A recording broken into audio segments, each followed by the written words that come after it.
ಆಸೆ ಎಂಬ ಬಿಸಿಲು ಕುದುರೆ ಏಕೆ ಏರುವೆ, ಮರಳುಗಾಡಿನಲ್ಲಿ ಸುಮ್ಮನೇಕೆ ಅಲೆಯುವೆ.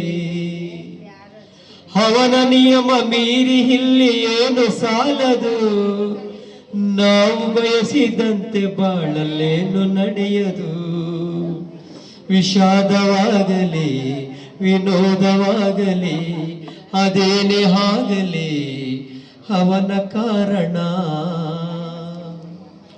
ಹುಟ್ಟು ಸಾವು ಬಾಳಿನಲ್ಲಿ ಎರಡು ಕೊನೆಗಳು, ಬಯಸಿದಾಗ ಕಾಣದಿರುವ ಎರಡು ಮುಖಗಳು. ಹರುಷ ಒಂದೇ ಯಾರಿಗುಂಟು ಏಳು ಜಗದಲ್ಲಿ, ಹೂವು ಮುಳ್ಳು ಎರಡು ಉಂಟು ಬಾಳಲತೆಯಲಿ. ದುರಾಸೆ ಏತಕಿ ನಿರಾಶೆ ಏತಕಿ ಅದೇನೆ